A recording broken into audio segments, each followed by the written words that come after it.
Hello बच्चों, अगली video में हमने दयालु शिकारी चित्रपाठ में कई कहानियाँ सुनी। आज मैं आपको एक अलग कहानी सुनाने जा रही हूँ, तो आप सब ध्यान से सुनो। लॉकडाउन की जिंदगी। लॉकडाउन। चारों तरफ देश में लॉकडाउन चल रहा था। सब अपने अपने घरों में बंद थे। कुछ लोग अपनी जिंदगी आराम से बिता रहे थे, पर कुछ के लिए खाना भी नसीब नहीं हो पा रहा था। इनमें से ही एक परिवार था जिसमें माँ, बाप, बेटा सोनू और बेटी सांची रहते थे। सोनू थोड़ा घमंडी स्वभाव का था। उसे अपने आसपास के लोगों से भी कोई मतलब नहीं था। सांची बड़े दयालु और सरल स्वभाव की थी। सोनू और सांची में कभी नहीं जमती थी। किसी न किसी बात पर हमेशा दोनों में टकरार चलती रहती थी। सोनू, तूने फिर से सारी किताबें फैला दी। इन्हें मैंने अभी तो सजाया था। तो फिर सजा देना। कौन सा तुझे स्कूल जाना है? सारा दिन घर में ही तो रहती है तू। तू भी तो घर में ही रहता है, कुछ तू भी कर लिया कर। सोनू अपने कमरे से बाहर चला जाता है और किचन में जाकर बिस्किट खाने लगता है। उसमें से कुछ खाता है और कुछ जमीन पर फेंक देता है। तभी अचानक उसकी माँ वहाँ आ जाती है और सोनू को डांटने लगती है। सोनू, तू ये क्या करता रहता है? तुझे पता है ना बाहर लॉकडाउन चल रहा है। कुछ भी सामान बाजार में बड़ी मुश्किल से मिल रहा है। तुझे क्या, तुझे तो सिर्फ बर्बाद करना आता है। माँ की आवाज सुनकर सांची भी वहाँ आ जाती है और सोनू की इस हरकत को देखकर थोड़ा दुखी हो जाती है। तभी सांची अपनी बालकनी से नीचे देखती है कि सामने वाली बूढ़ी आंटी के घर के बाहर आगे लोगों की लंबी कतार लगी होती है। सांची अपनी माँ से पूछती है, माँ, यहाँ नीचे लाइन किस लिए लगी है? बाहर तो लॉकडाउन है ना? हाँ बेटा, पर कुछ लोग ऐसे भी हैं जिन्हें 2 वक्त का खाना भी नहीं मिल रहा और सामने वाली आंटी खाना बांटती है, इसीलिए वहाँ लंबी लाइन लगी हुई है। माँ, क्या हम उन लोगों की मदद नहीं कर सकते? हमारे पास पैसे भी है, तुम पापा से कहो ना कुछ करने को।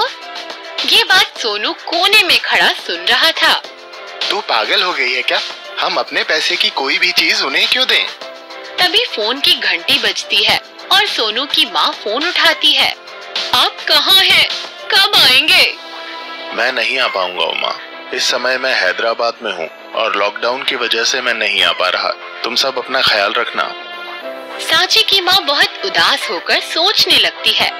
ना जाने उसके पति को कभी खाना भी मिल पाएगा या नहीं।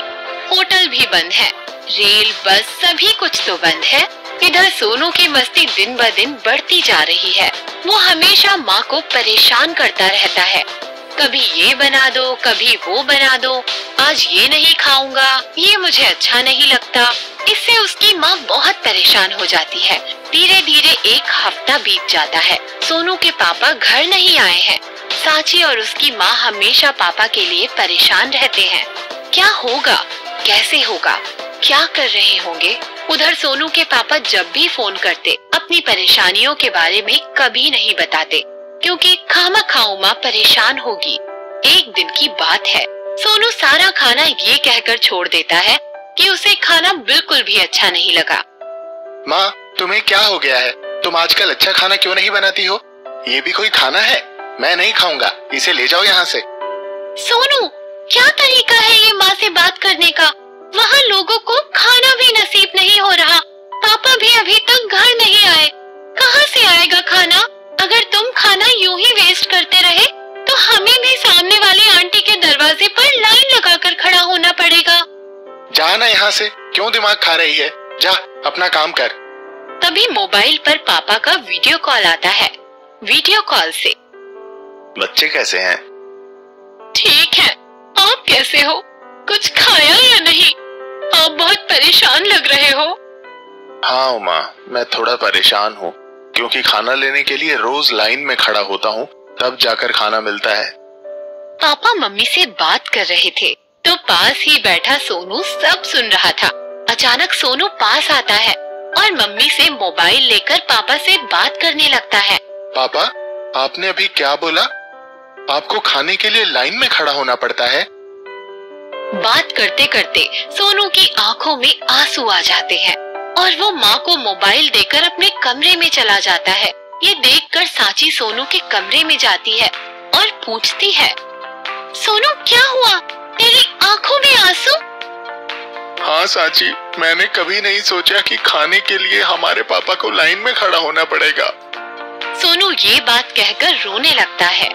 रो मत सोनू, तुझ पर आंसू अच्छे नहीं लगते। तू बस खाना वेस्ट करना छोड़ दे। यदि तू नहीं खाएगा तो हम ये खाना किसी और को दे देंगे। हम कम से कम एक की तो मदद कर सकते हैं। जो लोग नीचे लाइन में खड़े हैं वो भी तो किसी न किसी के पापा है ना सोनू। सांची और सोनू की बात सुनकर उसकी माँ भी वहाँ आ जाती है।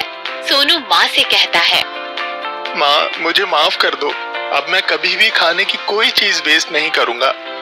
सांची तू भी मुझे माफ कर दे, तुझे भी अब नहीं सताऊंगा। बच्चों, हमें इस कहानी से ये सीख मिलती है कि किसी भी चीज को हमें बर्बाद नहीं करना चाहिए, क्योंकि ऐसा समय चल रहा है जहाँ हर एक चीज की कीमत है।